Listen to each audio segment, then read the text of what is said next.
محتاج جناح يطير ومدافع يكسر الدنيا؟ ديزري دوي، جناح أسرع من الإنترنت اللي نفسك فيه.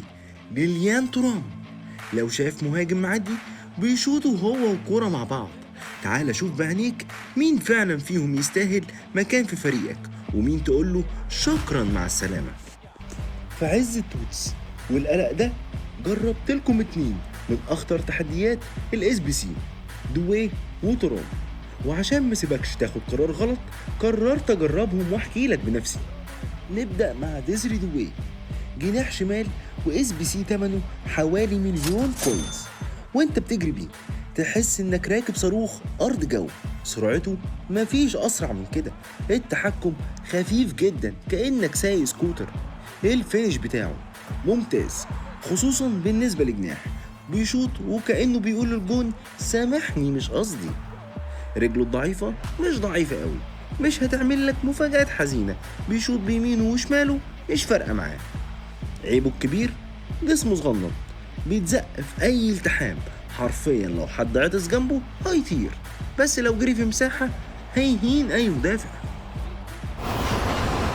نخش بقى على الوحش ليليان تروم.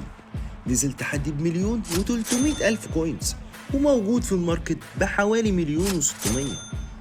بدنيا مفيش أقوى من كده، تحس إنه واخد كورس فتنس 6 شهور قبل ما ينزل اللعبة.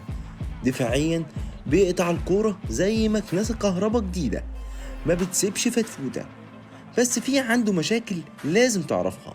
أولا ما ينفعش يلعب مدافع عشان ما عندوش رولز بلس بلس في الديفندر، فهيسوحك في التمركز بتاعه. وتاني حاجة قصير، أي عرضية أو سلو لوب هي بالنسبة له فيلم رعب. أما بقى في الباك اليمين صفر في الهجوم، بساطه من بساطه تحس الكورة بتخرج منه وهي مش مقتنعة تروح لزميله. ايه الخلاصة يا صديقي؟ لو معاك كوينز ومش عارف تصرفها وعايز لعيبة تقيلة في الملعب، دوي وترام مش هيخيبوا ظنك. بس لو انت مفلس زي حالاتي في بدائل كتير تعمل نفس اللي بيعملوه وبنص التمن. ولو لسه محتار استنى التقييم بالارقام في اخر الفيديو، لان ده اللي هيخليك تاخد القرار.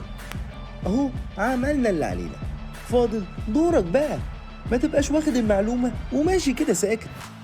لايك واشترك في القناة وانت معدي، عشان كل يوم هنزل لك ريلز عن لعيبة التوتس. واكتب لي في الكومنت عايز لعيبة مين ارجعها لك بالتفصيل. ويلا بينا نشوف التقييم.